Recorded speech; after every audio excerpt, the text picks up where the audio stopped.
I'll continue to expand on the 47th verse of Bhagavad Gita in 2nd chapter. This is the essence of life. See, all the world philosophies can be divided into two. One, death-based, pushing you quickly towards death and showing you the way of liberation. Another one, life-based, pushing you intensely towards life and liberating you while you are in the body. All the death-based philosophies, there is a lot of chance of missing the truth, missing that experience, missing it. But with life-based, the possibility for missing does not exist. Let us get the truth of life-based philosophy. This one verse teaches you all the sacred secrets for success in physical health, mental health, creating wealth, becoming a successful leader, or spiritual enlightenment. Only Bhagavan can do this kind of job. In one verse, he is able to bring all success to all people. Let's listen to the sutra. Karmanyevadhikaraste ma phaleshu kadachana ma karma phalaheturbhuhu ma te sangostva karmani yogasthak kuru karmani sangatyaktva dhananjaya. How great it looks to hear. See, a monastery is a place where the smell of the cow dung, sound of the stone carving, and the sound of the Vedic chanting, all these auspicious things should be continuously be kept alive. Karmanye vadikaraste mabaleshu katachanaha ma karma balahedurbuhu mate sangostva karmani. See, when I chant these sounds, I am seeing very clearly, because I am sitting in yogasana with the yoga pattaya, I am seeing very clearly how many parts of the body that muscles get activated. Especially when you work out, morning when you go for a running or when you are doing heavy weightlifting, if you chant these verses, it will spread so much of energy and strength inside your body. Karmanye vadikaraste mabaleshu katachanaha ma karma palahedurbuhu mate sangostva karmani. You have a right only to work, but never to the outcome. Your jurisdiction is merely the execution, which is at one time or another measured by the reward. Please understand. It may be measured by the reward, but let your action not happen by the reward. Let the inspiration for you not be based on the reward. That's the big problem. That is where the problem comes. Bhagavan is not saying, don't receive the reward. No.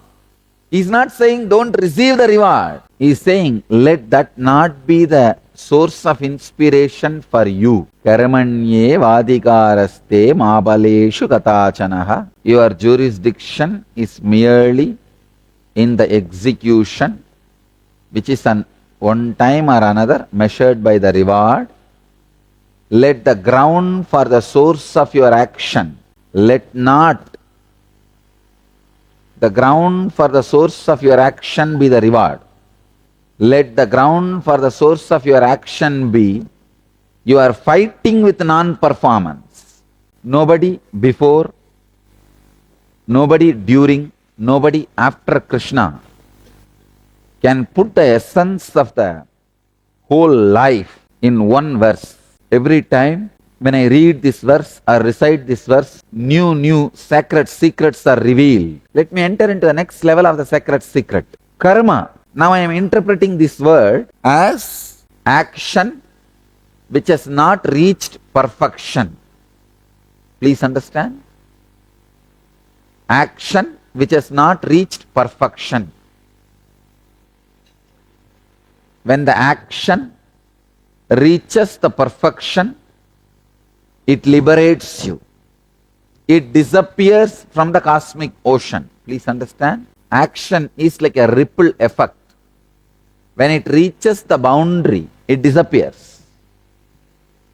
Any ripple effect, when it reaches the boundary, it disappears. Karma is the action which has not reached its extreme, which has not seen the end, which has not seen the perfection. The moment karma sees the perfection, action reaches its perfection, action sees the end, it experiences the extreme. Suddenly, please understand, suddenly it disappears. For example, you throw a stone in a pond.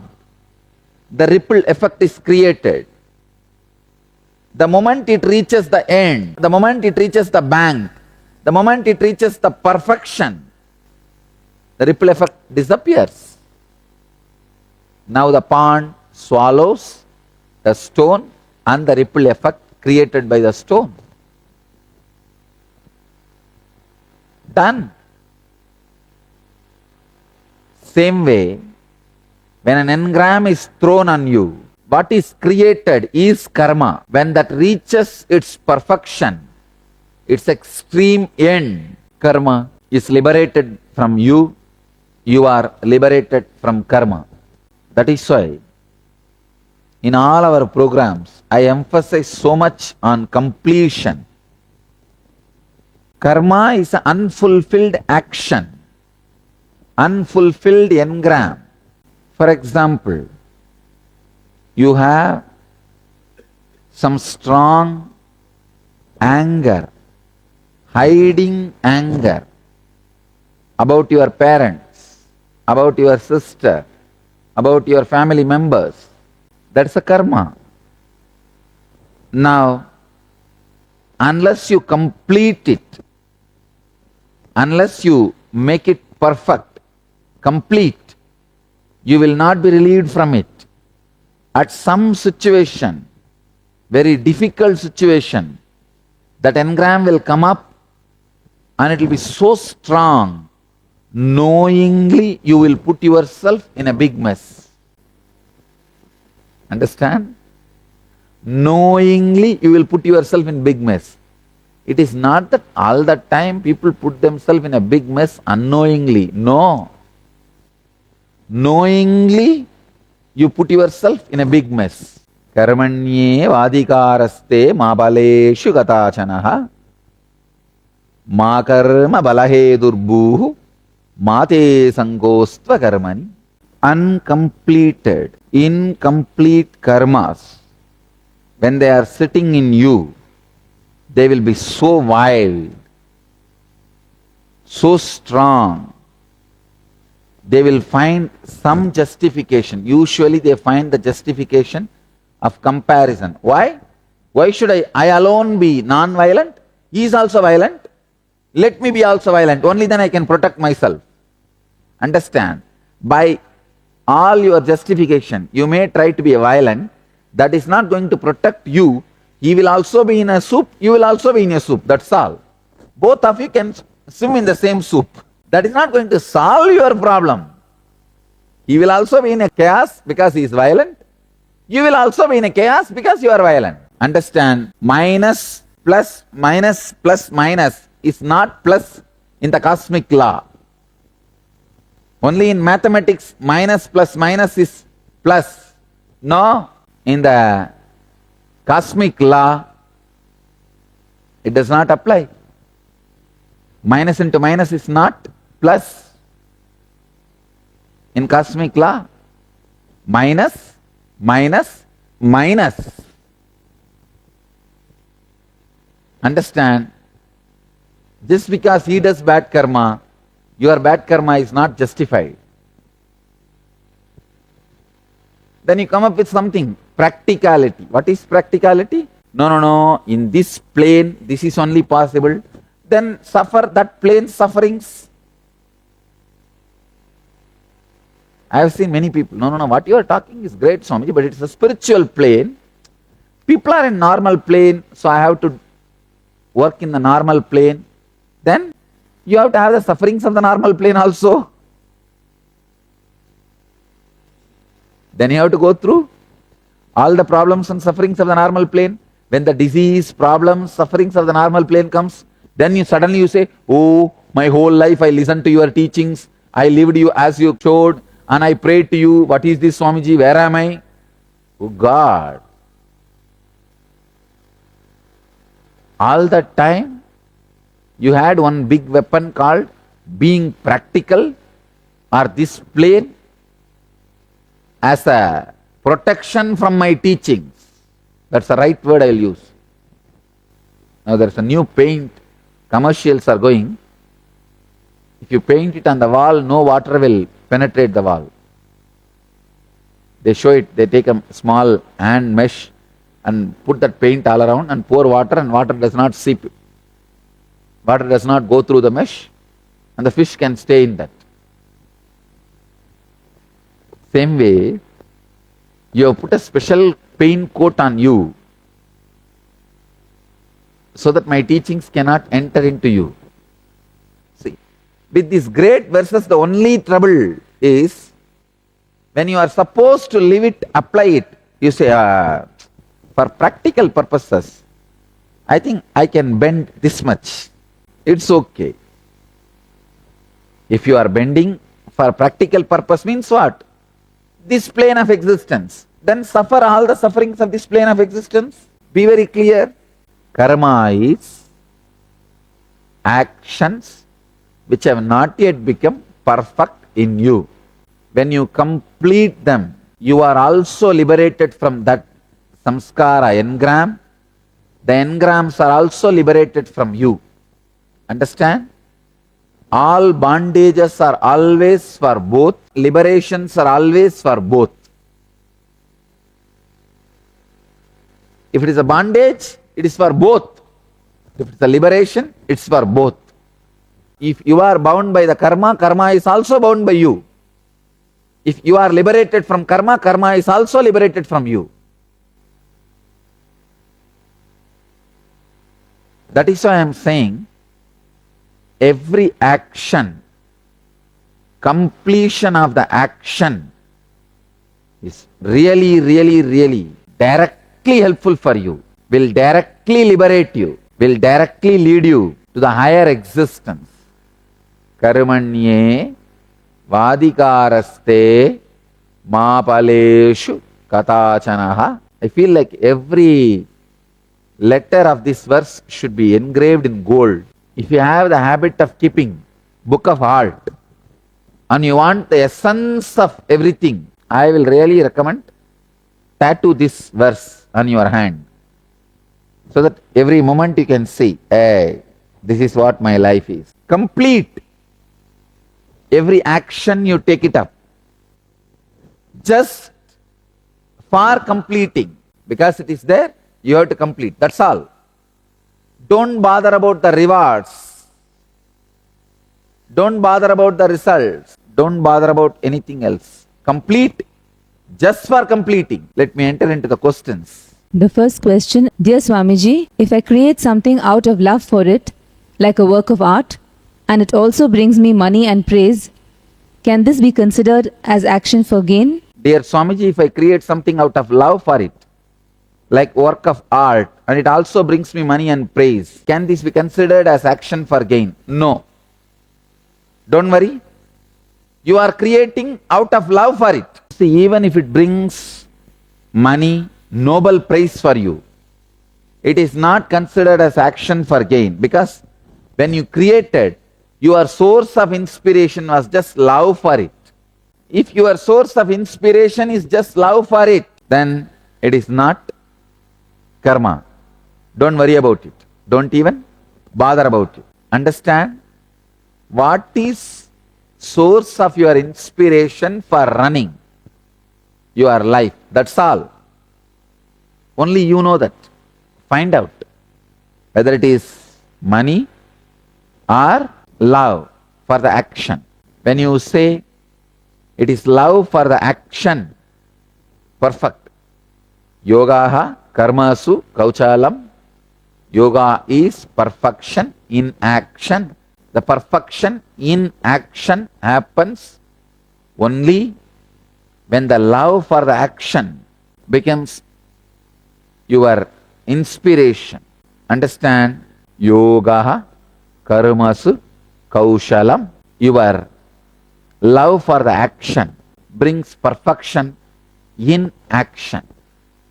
Otherwise, you will be in inaction. So if it is just a love for your action, it's perfect. Nothing wrong. The next question. Dear Swamiji, if I have a goal of achieving the highest possible expression of this birth, wouldn't I align all my actions towards the goal? So isn't that again that these actions are done for the fruit of the action? You need to know highest possible expression of your birth cannot be achieved by you keeping that as a goal or doing any action for it. Any action done for that is too small. It's like you go around and work hard and beg from house to house to become a multi-billionaire. Is it possible? No. You say, no, I keep multi-billionaire as a goal. I am going from house to house and begging 1 cent, 1 cent, 1 cent. See, the goal is such. If you keep the highest possible expression of this birth as a goal, with that goal, all your actions have become useless, immaterial. So your actions will not have any say over the goal. You will lose the very clear logical connection. Your action brings the result automatically. Automatically the karma bala sangha will be broken. The connection between the action and the result of the action will be broken. Understand? Action and the result of the action. When it is broken in your mind, naturally, whatever you do is Karma Yoga. So keeping the highest possible expression in this birth as a goal is not really a goal. And moreover, that is not even a defined goal. What do you know? Highest possible expression of this birth. Come on, tell me. What do you know? Nothing. It is just one more word you learned from my satsang at some day. Maybe that day you were really awake, did not sleep, so you picked up this word. That's all. It means nothing more for you. So at least hold on to this word, which is nothing, naturally makes you experience the beauty of beyond purposes, beauty of purposelessness. The next question. Dear Swamiji, you had mentioned that thought plus attachment equals engram. Can I get rid of an attachment? Can I get rid of attachment to an engram just by being conscious of it? Dear Swamiji, you had mentioned that thought plus attachment is equivalent to engram. Can I get rid of attachment to an engram just by being conscious of it? Please understand, what do you mean being conscious? When you are conscious, either attachment loses its power over the thought or thought loses its power over the attachment. So thought plus attachment, that equation does not happen. So naturally you are rid of engram. Understand? When you are conscious, thought will lose its power over you. It will be very vague or very light, superficial. Or the attachment will be burnt. It will just be burnt. That is why I am saying consciousness means thought plus attachment. That equation will not happen. Thought plus attachment only becomes engram. But with consciousness, either thought will disappear, only attachment will be there, or attachment will disappear, only thought will be there. So the final result engram will not happen. You will be free from it. The next question, Swamiji, when Yudhishthira acted according to Krishna's instructions and uttered a lie, how come he was still affected by the consequences of his action? Yes, this is a very interesting question. Swamiji, when Yudhishthira acted according to Krishna's instruction and uttered a lie, how come he was still affected by the consequences of his action? Let us analyze thoroughly. First, Yudhishthira himself was greedy of the throne. If he was really not interested in the throne, he could have very clearly said, no war, let's go back to the forest. No. He may be dharmic guy, but not enlightened. So all the flaws of the dharma was there in him. He himself had a desire for kingdom. Please understand, the man who instructed to utter a lie, who has conspired the whole scene, Krishna, he did not get affected by it. He did not get affected by it because he was not aiming for the end of the result, the throne. He was not working for his throne. After the war, he did not say, come on, let me sit on the throne, do Pattabhisheka for me. No, he had his kingdom. He did not wage war for his kingdom. He waged it for the sake of his disciples, devotees, Arjuna and Yudhishthira. So understand, this verse is the literal, visual depiction of the truth described in Bhagavad Gita. In this verse, this story is the literal visual depiction. See, Krishna was really not expecting the result of the actions. He was doing it just as is fighting with inaction. He was against non-doing. He was against laziness. He goes on and on and on doing, working. Even if Yudhishthira says, no, I won't tell, I will not do this. If he has stood strong, if he has put his foot down, Krishna would have managed some other way. He would have done something else. It is not that Yudhishthira is needed for Krishna's performance in action. There are millions of other things Krishna did without the help of Yudhishthira. Why? He killed Bhishma. He did not take the help of Yudhishthira. He killed Karna. He did not take the help of Yudhishthira. You know, killing Karna was a long planned conspiracy because Karna had his Kavacha Kundala and a very powerful Nagastra. So before itself he plans. Long before the war, Krishna was planning. First, Krishna sends Indra to Karna and takes the boon, give me your Kavacha Kundala. That poor guy has to cut his shield and the Kundala and hand over to Indra. First conspiracy. The second, he sends Kundi, telling, he is your son, go and cry. Finally, when he has melted, in that moment, take the boon. You will not send the Nagastra second time. What a plan, you see.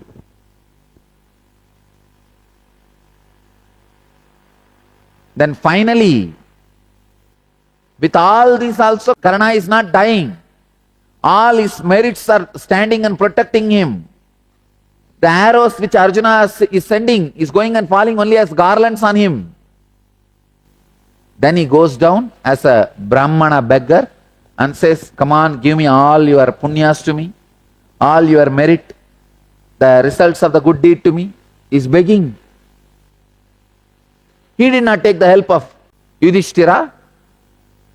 If Yudhishthira has put his foot down saying, no, I will not do, then he knows how to do. He would have found some other method. He would have found some other method. Why? He can go to the level of begging. He can go to that level, he would have managed. So understand, Yudhishthira is responsible for what he did because he had a strong greed for throne. He also had a strong greed. He was waiting for some suggestion.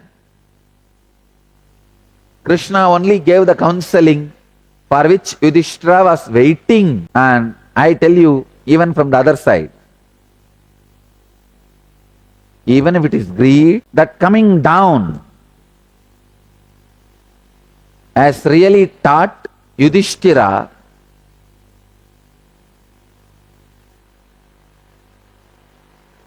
the both sides of actions and inactions. I tell you, if Yudhishthira has not come down, if Yudhishthira's chariot has not come down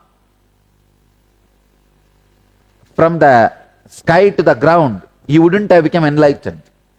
To be enlightened, you can't be in heaven. You have to be in ground. Yudhishthira was enjoying the heavenly pleasures in the planet. Till he is in the heaven, the punya of merits of the heaven is there. Even Yudhishthira couldn't have become enlightened. See, Karna could not become enlightened because all his merits were standing and protecting him. That's why Krishna goes and takes away all the merits so that he is liberated. By begging from Karna, Krishna liberates Karna.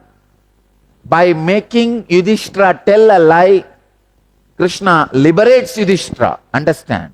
First thing, I will not say Yudhishthira is completely innocent. Second thing, even in his greed, because he listened to Bhagavan, it is Bhagavan's instruction, he only finally got liberated. If he has not come down, if his chariot has not touched the ground by this action, he would not have become enlightened. He would have lived in heaven on the planet. But heaven is not ultimate. So at one point, even your good karmas need to be taken away from you. You need to be liberated even from your good karmas. So, in any way you understand and analyze, Krishna's instructions were right and the consequences are also right. If you look at the ultimate purpose of life, even when you are caught in greed, let you be instructed by Krishna. So that is the best way to get instruction. Even if you get a punishment for the instructions you received from Krishna, by obeying it, that is the best punishment you can get in your life. That's the best thing can happen to you in your life. Don't bother. Go ahead and do what Krishna says, even if it is uttering a lie or the consequences of actions are affecting you in a small way. The next question, dear Swamiji, Krishna knows how Arjuna is, what he is thinking, how he will react. He can take Arjuna out of his depression in a moment if he wants. Yet, Krishna lets Arjuna continue to be confused and fearful. Why? Dear Swamiji, Krishna knows how Arjuna is, what he is thinking, how he will react, He can take Arjuna out of depression in a moment if he wants. Yet Krishna lets Arjuna continue to be confused and fearful. Why? I can read this question in this way. Swamiji, you know how I am, what I am thinking, how I will react. You can take me out of depression in a moment if you want. Yet why are you letting me continue to be in confusion and fear?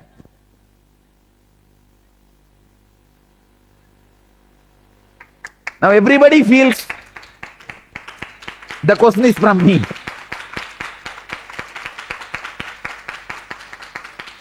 Understand? First thing, to get you out of depression, I need your cooperation. I can only go on suggesting the words which you understand and try to take you to the space of wordlessness. Please understand, I cannot directly lift you from the words to the wordlessness.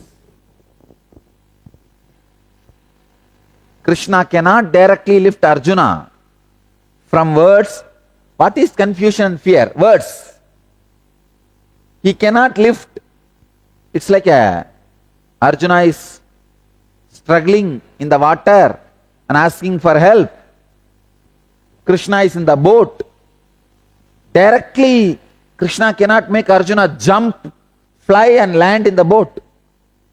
Either he has to put a rope which Arjuna has to hold and Krishna will pull, or Krishna has to stretch his hand. So Arjuna can hold and Krishna can just lift and bring him to the boat. Understand? The rope is the words I am uttering, the teachings. Hand is the energy I am giving.